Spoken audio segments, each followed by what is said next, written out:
नमस्कार। आदर्श शिक्षण संस्थान की ऑनलाइन कक्षा में सभी भाई बहनों का स्वागत, अभिनंदन। आज हम पढ़ने जा रहे हैं कक्षा नौवीं का विषय है सामाजिक अध्ययन। सामाजिक अध्ययन का भाग है राजनीति। राजनीति का अध्ययन है तीसरा, जिसका नाम है चुनावी राजनीति।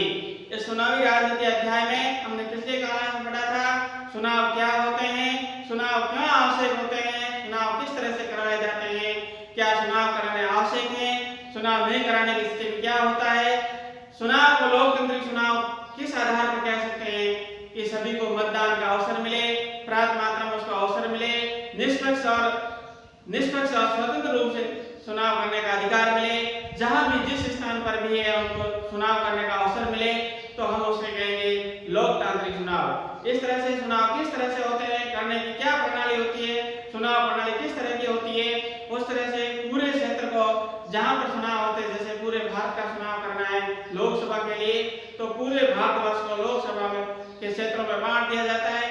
अलग अलग क्षेत्र होता है जिसको निर्वाचन क्षेत्र कहते हैं और वहां से एक प्रतिनिधि चुना जाता है। इसी तरह से विधानसभाओं के लिए भी और पंचायती राज के लिए भी अलग अलग निर्वाचन क्षेत्र होता है जहां पर एक एक उम्मीदवार का चुनाव किया जाता है। इस तरह से चुनाव प्रणाली होती है। उसके बाद में हमने पढ़ा था मतदाता किस तरह से चुनाव को लेते हैं।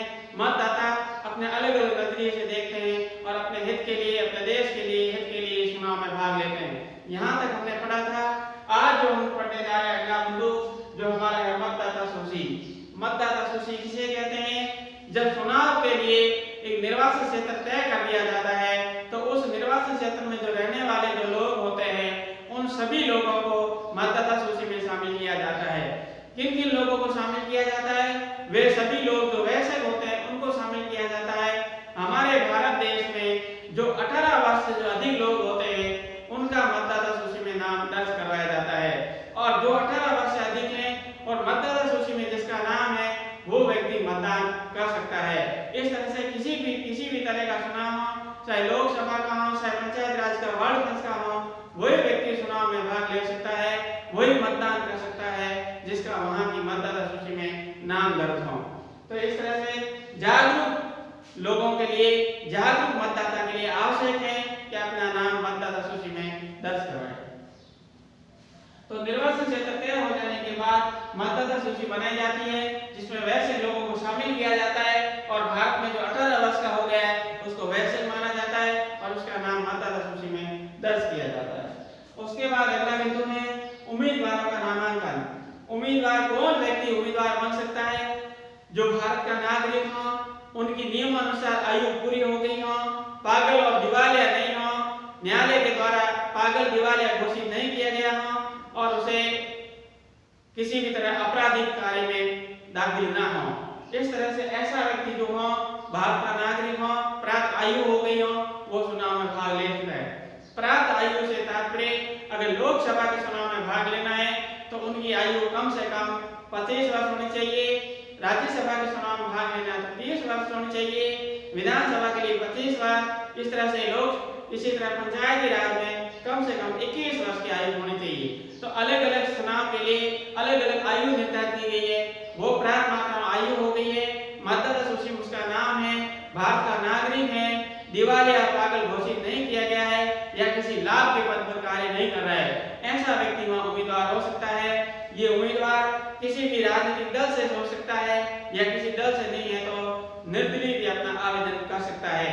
ऐसा नामांकन दर्ज हो जाता है, योग्य व्यक्ति का नामांकन भरा जाता है और उसके बाद में जो राजनीतिक दल से उम्मीदवार जताते हैं तो उसमें एक से अधिक अगर कोई उम्मीदवार नामांकन भरते हैं अगर किसी दल से, ऐसी स्थिति में राजनीतिक दल किसी एक व्यक्ति का नाम मनन करते हैं और एक व्यक्ति का नाम मनन करने का मतलब उसको पार्टी का सनद देते हैं। आम भाषा में हम कहते हैं उसको टिकट दिया जाता है।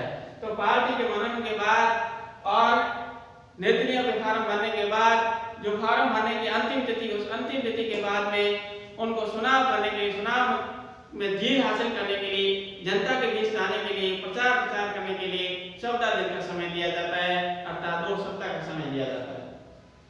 चुनाव अभियान तो 2 सप्ताह का समय दिया जाता है।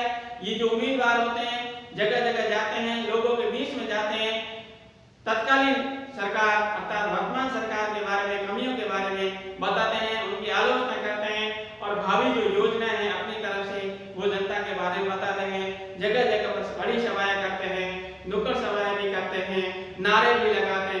सभाएं करते हैं, लोगों को आकर्षित करने का काम करते हैं और चुनाव जीतने का काम करते हैं। इसमें मुख्य रूप से नारे ज्यादा प्रभावी होते हैं। 1971 में इंदिरा गांधी ने कांग्रेस के नेतृत्व में चुनाव लड़ा और नारा दिया गरीबी हटाओ भारत बचाओ। तो लोगों ने देखा गरीबी जाने वाली है, भारत समृद्धिशाली होने वाली है, तो जनता ने उनको बहुमत से जिता दिया। उसके बाद में इंदिरा गांधी सरकार ने जो 5 साल के लिए चुनाव हुआ था, उसके बाद समय अवधि बढ़ाकर 1976 तक आपातकालीन बढ़ाकर 77 में चुनाव करवाए। तो ऐसी स्थिति में विपक्षी जो दल था, मोरारजी देसाई के नेतृत्व में चुनाव लड़ रहा था, उसने एक नारा दिया, लोकतंत्र बचाओ भारत बचाओ। तो ऐसी स्थिति में संपूर्ण जनता ने मोरारजी देसाई के नेतृत्व में समर्थन दिया। इस तरह से समय समय पर इस तरह से जो नारे होते हैं, वो नारे भी प्रभावी होती हैं और प्रभावशाली होते हैं और जनता को मोहित करते हैं। तो ये चुनाव प्रचार के दौरान नारे लगाते हैं अलग अलग राजनीतिक दलों के लोग, निर्दलीय लोग, और लोगों को आकर्षित करने के लिए सभाएं, नारे और नुक्कड़ सभाएं और व्यक्तिगत संपर्क भी करते हैं और इस तरह से चुनाव जीतने का प्रयास करते हैं। इन 14 दिन के बाद में 2 सप्ताह के बाद में चुनाव होते हैं। निश्चित समय अवधि के बाद जो नियत तिथि होती है, उस तिथि के चुनाव होते हैं और चुनाव के समय वही मतदान करते हैं जो वयस्क होते हैं, अर्थात मतदाता सूची में इसका नाम होता है। मतदान होने के बाद निश्चित समय अवधि के बाद में मतगणना होती है।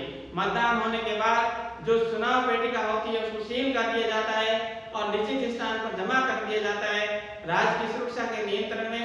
और निश्चित समय अवधि के बाद में एक निश्चित तिथि के दिन ये मतगणना की जाती है और जब मतगणना की जाती है तो उम्मीदवार सामने बैठते हैं और उम्मीदवार के साथ साथ अपने अपने एजेंट के साथ में बैठते हैं। वो किसी भी दल से संबंधित हो सकता है, निर्दलीय हो। ऐसा करने से निष्पक्ष और स्वतंत्र गणना होती है ताकि जो जनता ने चाहा है उसी जनता के पक्ष में उम्मीदवार का फैसला आए और उसी व्यक्ति का चयन किया जाए। इस तरह से आज जो हमने पढ़ा वो मतदाता सूची के बारे में पढ़ा। मतदाता सूची में किसका नाम दर्ज होता है?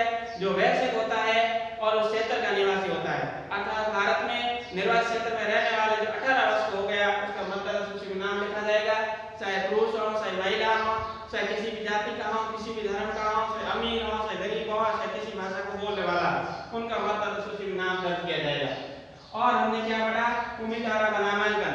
उम्मीदवारों का नामांकन तब किया जाता है जब उम्मीदवार अपने बारे में स्पष्टीकरण दे देता है कि वो भारत का नागरिक है, उनके पास इतनी संपत्ति है, आपराधिक मामले किसी तरह के नहीं है, पूरा ब्यौरा दे देते हैं, यानी कितनी संपत्ति है। इस तरह से पूरा जो ब्यौरा चुनाव आयोग के द्वारा जो मांगा जाता है वो दे दिया जाता है, तब उसका नामांकन भरा जाता है। इसी तरह से हमने उम्मीदवारों के नामांकन के बारे में पढ़ा और हमने पढ़ा चुनाव अभियान के बारे में। उम्मीदवार का नामांकन भरने के निश्चित तिथि के बाद में, अंतिम तिथि के बाद में 2 सप्ताह का समय मिलता है, 14 दिन का समय मिलता है, जिसमें उम्मीदवार ये प्रयास करते हैं कि अपने पक्ष में चुनाव करवाएं, अर्थात जीत हासिल करवाएं।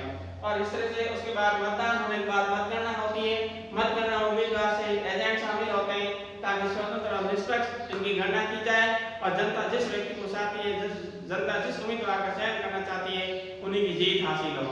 इस तरह से हमने चुनावी राजनीति के बारे में कुछ बिंदु पढ़े, कुछ बिंदु रह गए हैं हाथ में लोकतंत्र चुनाव के बारे में जो अगले कक्षा में पढ़ेंगे। तब तक के लिए धन्यवाद, नमस्कार।